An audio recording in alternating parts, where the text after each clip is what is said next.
I feel like my natural hair is 4C. Like, it's coily, okay? And it shrinks so bad. And I've been getting relaxers ever since I was a child. I went natural for a couple of years, and I just could not bring myself to be comfortable with my natural hair. And I just feel like, especially like within our community, obviously there's texturism, but I also feel like, this is gonna sound so like kind of privileged, but I don't have to say it, but I just struggle with this.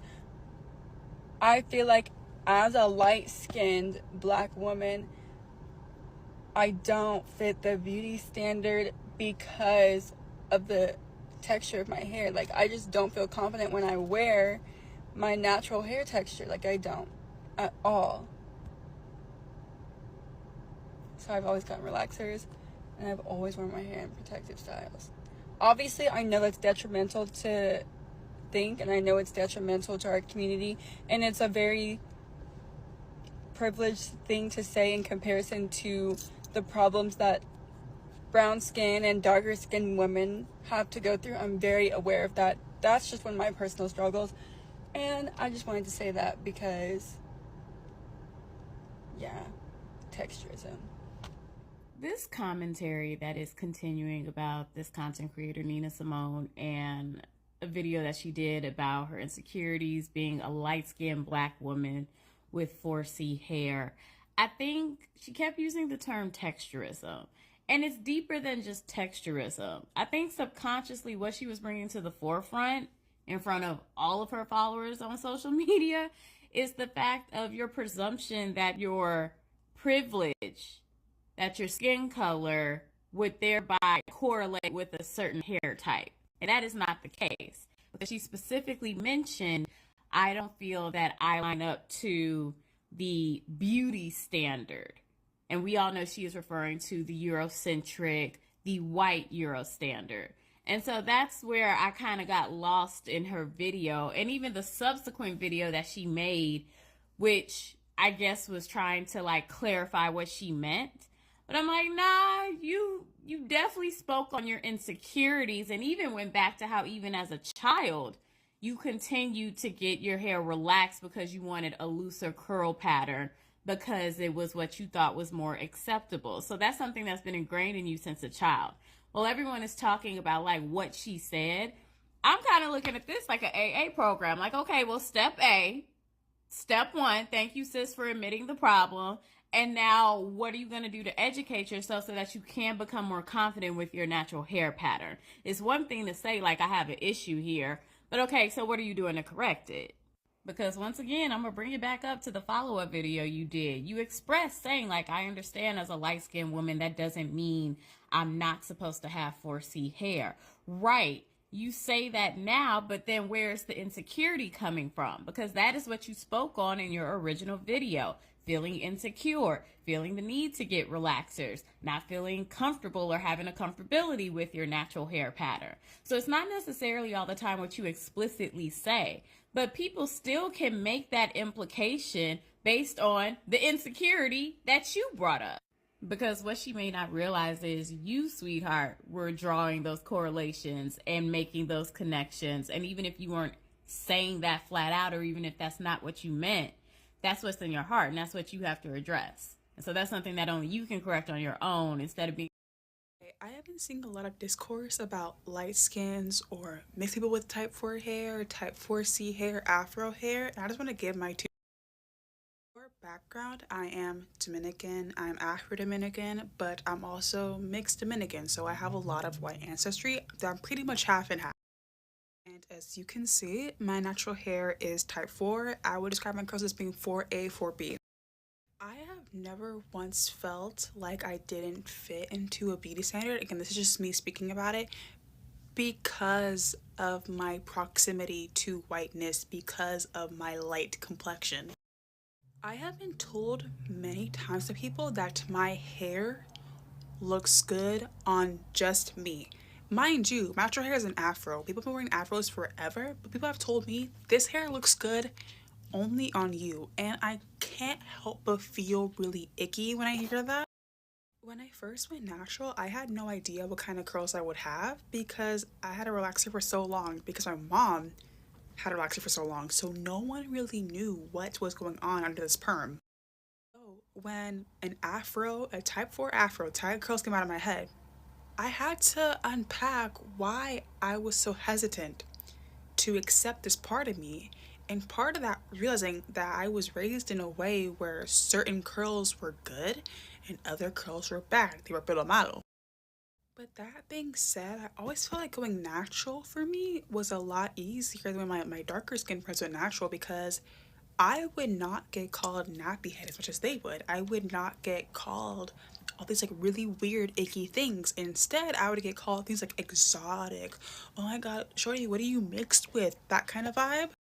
I definitely do think skin complexion plays a factor into why some curls are considered good and some aren't.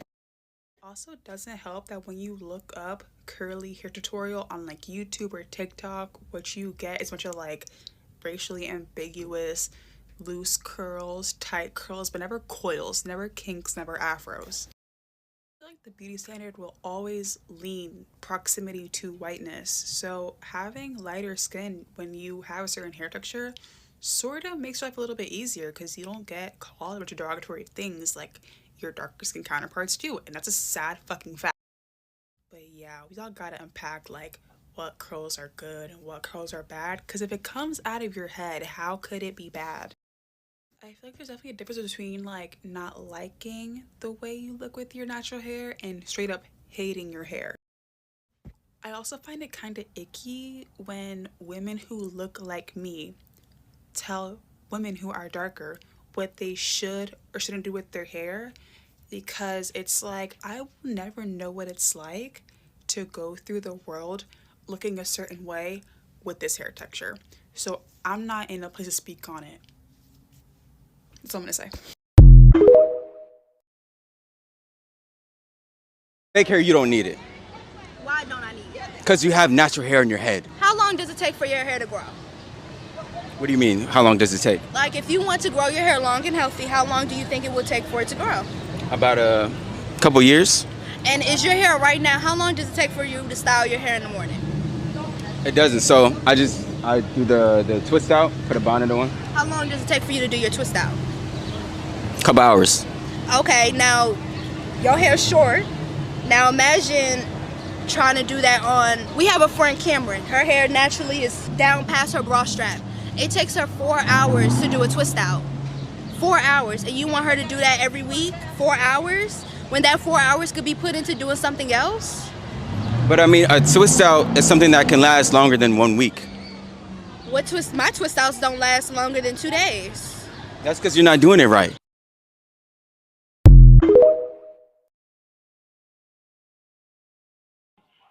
Light-skinned woman saying having 4C hair is a struggle and it's not a beauty standard for us. As I can hear from this light-skinned woman that she can't stand the struggle with her thick 4C hair, and it's more convenient for her to relax her hair, and she feels like being light-skinned you must have a certain texture, as I feel the same way also back then. Having to use a texturizer to loosen your curl will be more suitable and compatible for a colored community. Now I see black people are feeling some type of way and taking this to a whole different story, like they want to say is having 4C hair bad for light skinned people and only good for dark skinned people. But I don't think they have room to speak because it's like light skinned people are always put on a microscope to be perfect and to have everything close to European beauty standards. That racism play a part in our mental state, and I don't think things will change very soon. But to be honest, people are playing a part in sexism.